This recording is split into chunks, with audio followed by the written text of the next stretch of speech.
Welcome back, flute players. This video is for those who are in beginning band and who play the flute. Today, we are going to review what we covered in our second music lesson. We will go over how to set up the flute, we'll review our 3 notes which we're learning, we'll practice making a sound into our instrument, and we'll also play through the songs that we circled in the method book on page 6. Let's begin. Let's review how to take your flute out of the case and piece it together. When you open your flute, make sure that the company logo, if there is one, is on the top. Then you can undo the clasps and pull out the 3 pieces of your instrument. The 3 parts of the flute are as follows. We have the head joint, which doesn't have any keys, the body of the instrument, which is the longest piece with more keys on it, and we have the foot joint, which is the smaller piece with keys on it. Let's attach the head joint. When you attach the head joint to the flute, you just place the 2 pieces together where they overlap, gently grab each piece, and wiggle back and forth until they fit all the way together, and then it stops. Make sure you're gentle when you grab the keys because you don't want to grab them so much that they twist or break or get damaged. Now let's add the foot joint. When I place the foot joint on the flute, it's the same approach. Place it in gently and then twist back and forth until it's all the way in and stops. Before I can play my flute, I need to make sure that these 3 pieces are aligned correctly. Let's align the head joint. Look for this engraving along this long piece here before the head joint. That engraving should line up with the hole of my flute.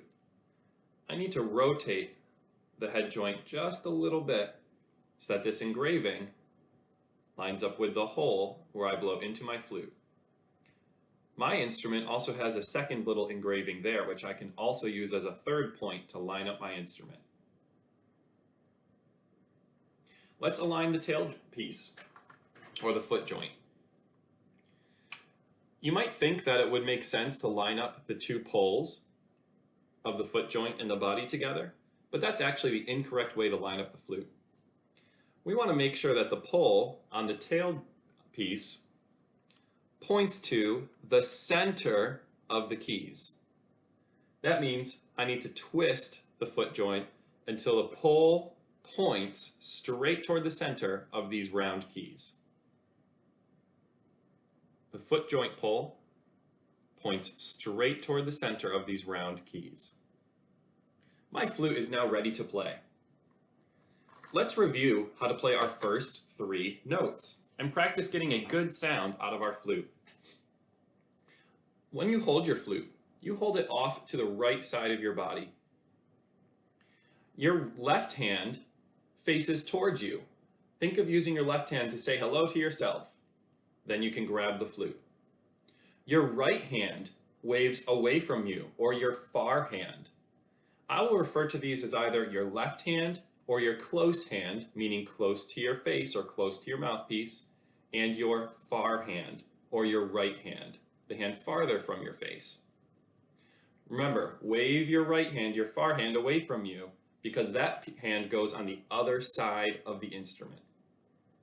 Now that my hands are set up, I can place my fingers over our 6 home keys, 3 for our close hand and 3 for our far hand. Let's look at the close hand first. My home keys for the close hand use my first 2 fingers, or first 3 fingers, starting with my pointer finger. When I place my right hand, or my left hand, closer to my face on the flute, my first finger is going to skip this little key right there. We never put our finger on that little key. We're going to skip over to this flat key. And you'll notice that when I press this flat key with my first finger, that little one moves as well. That's why we can skip him. Once I've got my first finger on this flat key, I can place my second finger on the following key. I skip a key and reach all the way over to the next one. See how my fingers are set up? I skipped a key in between my first and second fingers. My third finger does not have to skip any keys. It can be placed on the next key. Let's review. Skip this first one and place your first finger on this flat key. Skip a key and place your second finger. Then I can place my third finger. My pinky can just hang out for the time being. When you place your thumb on this wide, long key. Not the one that reaches down from the bottom up here. We place our thumb on this wide key right here. Let's look at our right hand or our far hand home keys. If I hold my flute like this, I notice that there are 3 keys that the tailpiece points to. Remember how we used the pole on the foot joint to point to those 3 keys? Those are the 3 keys where my fingers rest. So I can place my third finger right next to that pole. Then I can place my second finger on the next note and my third finger on the next note. You'll notice that between your fingers, we have these mini keys. Those are called trill keys. We won't use those quite yet, but that's how you know if your right hand or your far hand is on the correct keys. Once I've got those 2 hands in place, you can place your thumb right underneath, hold your flute out to the right side of your body, and you're ready to make your first sound.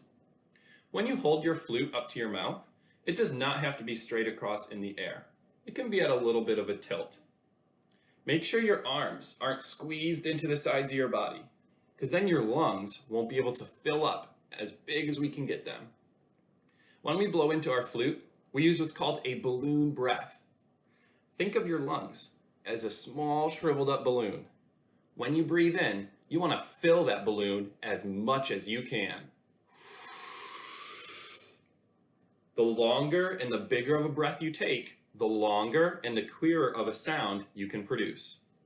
Don't blow into your flute with little baby breaths, because that's only going to create little baby notes. We want to use long, big breaths to create long, clear tones. When you blow into your flute, you're going to blow across the top of the hole.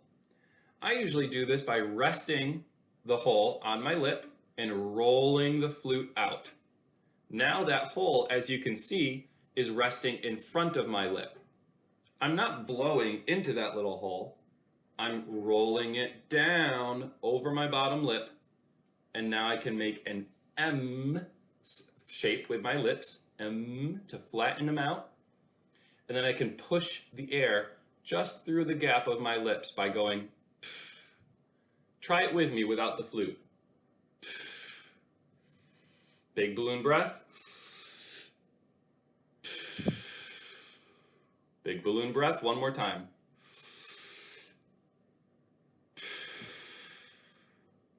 Notice I'm not opening my mouth a lot. I'm not going. I'm keeping my lips flat, like you're saying the letter M. Let's hold the flute up to our mouth. Roll that hole away so you're blowing straight over the top of the hole. And let's try forming the note D. When you form the note D, you can look at the fingering chart here on the screen or on song number 2 in your music book. The holes on the left side of this line represent the holes or the home keys in our left hand, the hand closer to our face.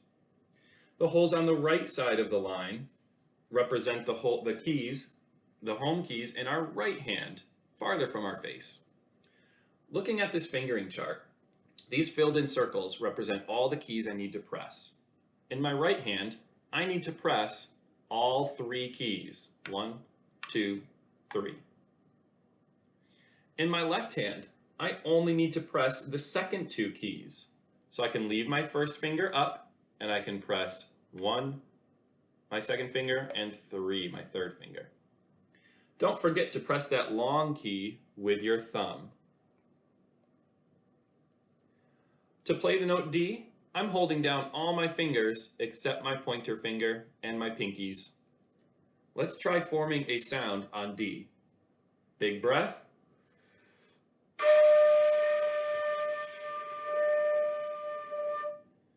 Remember, try to play as long a note as you can. Don't do little baby notes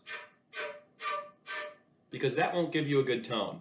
Breathe in and fill up your lungs as much as they can go and try and make a long sound. Let's try again.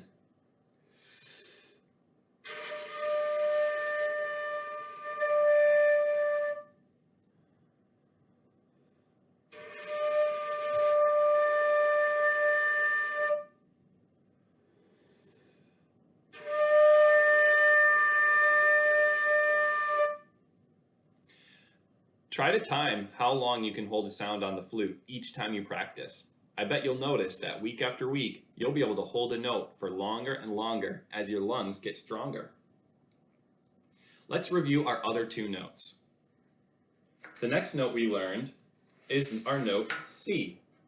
Again, this fingering is on song number 3 in your music book. To play C, we use the exact opposite fingers we used for D. In our far hand, we don't press any keys down except for our pinky key. In our close hand, we don't press any keys down except for our first finger. We don't even press our thumb. Let's try that on our flute. In our far hand, we only press your pinky key, which looks like this. Those other fingers can stay lifted. On your close hand, you only need to press your first finger. I like to curve my hand so that the flute rests right on the side of my finger, and then I can curve it around to press the note. All other fingers, including our thumb, are lifted up. Let's try playing our note C. Think big balloon breath and a long, clear tone.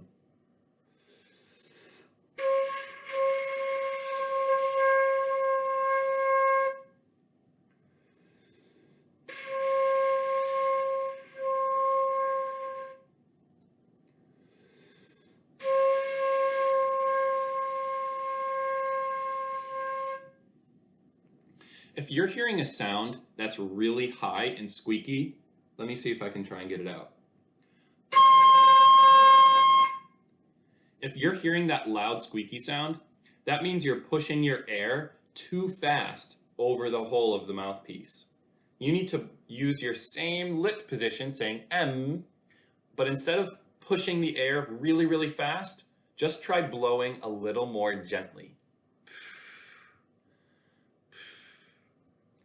Let's try that C note again.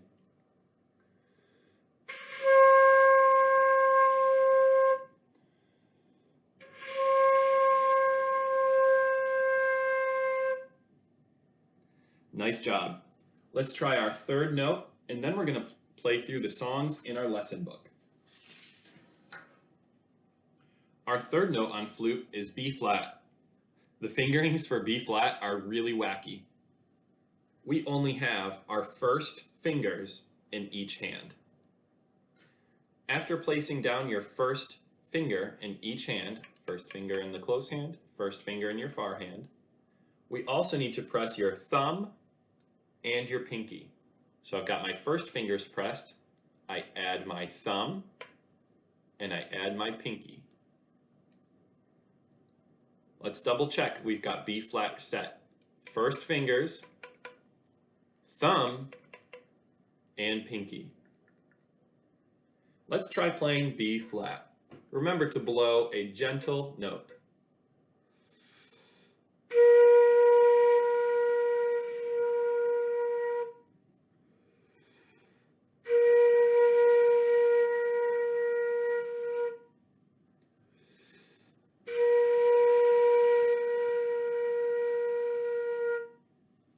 If you're still getting that high sound like this, then you're blowing a little too hard over the hole of the mouthpiece. Still make a balloon breath, but blow a little more gently into the mouthpiece. This might take some practice, and it might take some time to form that lower sound.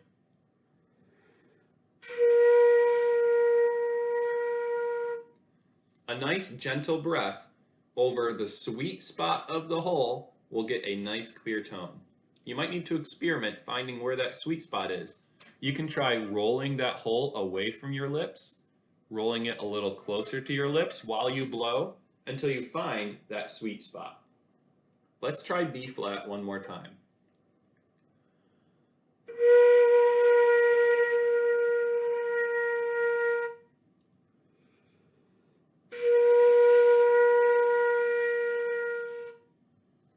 Nice job. Let's open up our music books to page 6. This week, we circled almost all the songs on page 6.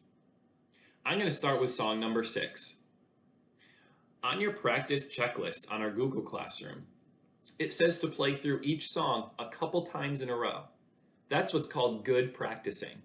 Playing through a song once isn't practicing. You might hit the notes okay, but in order to really create a clear sound, you need to play each song a couple times in a row. That will help you count the rhythms, play the correct fingerings, and produce a good sound on your flute. Looking at the songs on page 6, we only see 2 types of notes. We see whole notes as listed here. A whole note is an open circle shape with no stem. We need to play a whole note for 4 beats. I'm going to make sure I tap my foot while I play so that I know exactly how many 4 beats go. The second note we have is a box. Every time you see a little black box inside a measure, that's called a whole rest. Similar to a whole note, we rest for 4 beats. On a whole rest, don't pull your instrument and set it back down in your lap.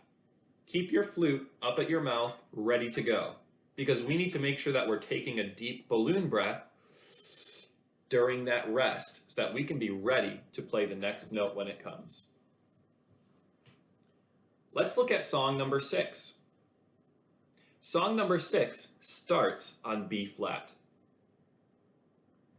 If you don't have these fingerings memorized yet, you might want to look back to page 5 and review how to play and finger each note.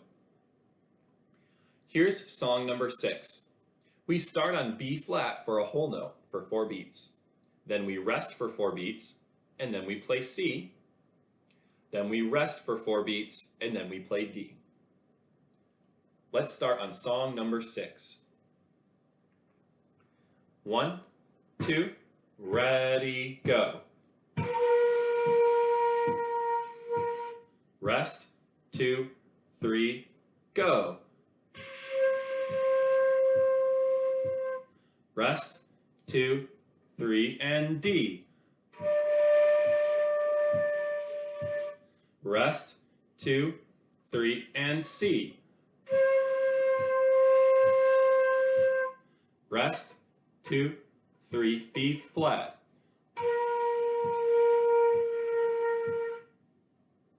You'll notice that during those 4 beats of rests, I'm guiding you guys on what note is coming next. During those rests, keep your instrument ready and start looking ahead to the next note you need to play and start moving your fingers to that note.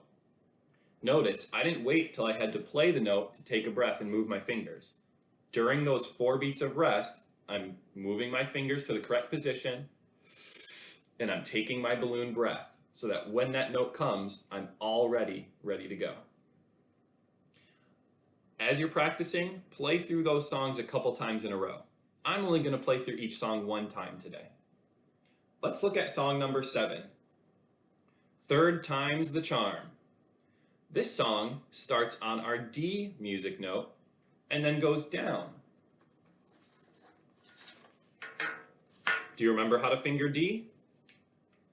Go ahead and finger D, and let's try song number 7. 1, 2, ready, go. Here comes C and big breath. Here comes B flat and big breath. Here comes C and big breath. Here comes D and big breath. And that's it. It's okay if these songs are a little bit tricky. It'll take some time to be able to switch that fast between your fingers. But I guarantee, if you keep our practice goal of at least 4 times every single week, you'll be able to land these notes in no time. Let's look at song number 8. I know for some of our groups we crossed out song number 8. I'm going to play through it just so we can practice. In the future, we'll use song number 8 as our warm-up once we get a little more comfortable playing these notes. Song number 8 introduces a solo note. A solo note is when only one person plays that note. The band notes are when the rest of the music group echoes that solo. I'm going to go ahead and play the solo note. I want you to play the band note that echoes me. So I will start with the first note because it says solo, and then you will play the band note. Then I will play the solo note, then you play the band note. So you only have to play every other note. I'll go first, starting on C. 1, 2, ready, go. Your turn on C. My turn. Your turn. My turn on C. Your turn. My turn on B flat. Your turn. Do you see how that works? Nice job. In our future lessons, we'll take turns who's the solo and who plays the band notes. Let's look at number 9, a breath of fresh air. Every time you see that apostrophe symbol, that means you take a breath. You'll notice in songs number 9, 10, and 11, we take a big balloon breath between each note. We're going to practice taking a quick balloon breath because we need to be ready to play the note. There are no rests in songs number 9, 10, and 11. We move right on to the next note after taking a big breath.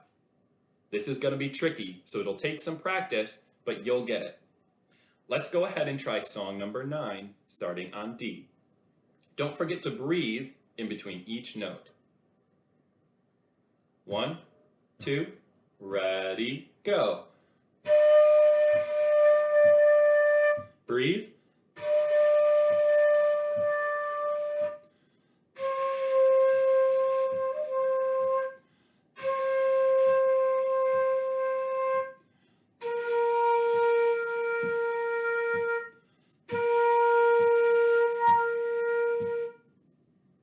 How'd you do? That one's tricky because there's no rests. If you're feeling a little bit lightheaded from all that breathing, it's time to take a break and to practice next time. If you're feeling good, then let's continue to song number 10, breathing easy. Song number 10 starts on our music note, B flat. 1, 2, ready, go. Breathe.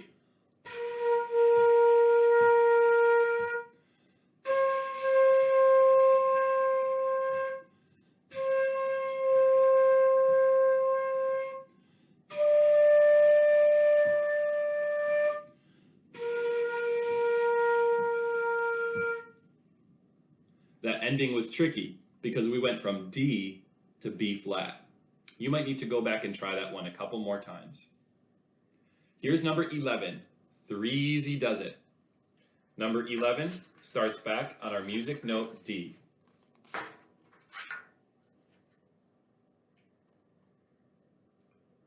One, two, ready, go.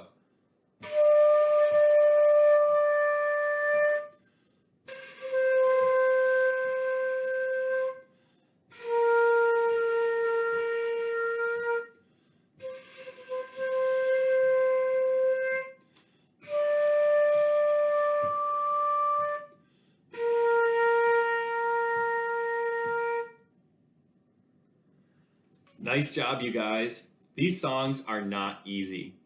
If you're having troubles making a sound on a flute or switching between the notes, then practicing going back and forth between the notes is a good thing to do. For example, if I'm trying to play song number 6 and I'm trying to move from my first note B flat to my next note C, maybe I just practice playing C and B flat back and forth before playing the song, like this.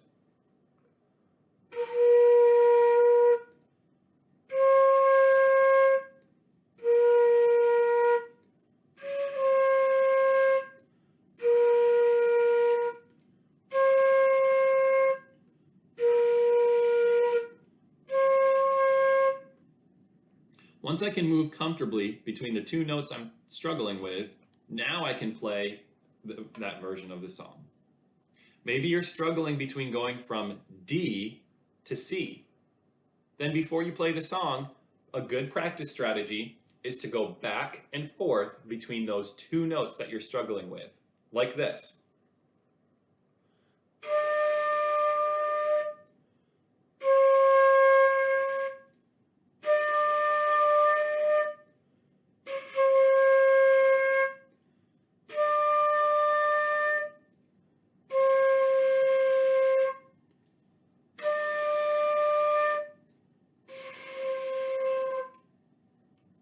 Once you're able to move your fingers between those two notes, then you're ready to try it out in the song.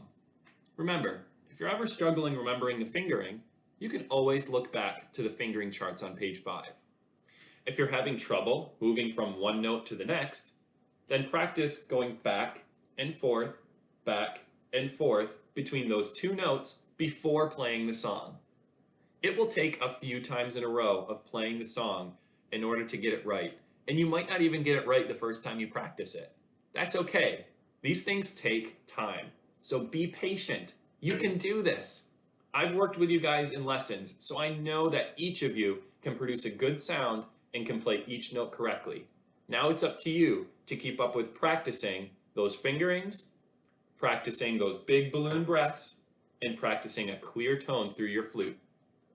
Remember, we want to practice at least 4 days every week. Feel free to play along with this video anytime you wish. That counts as practice time.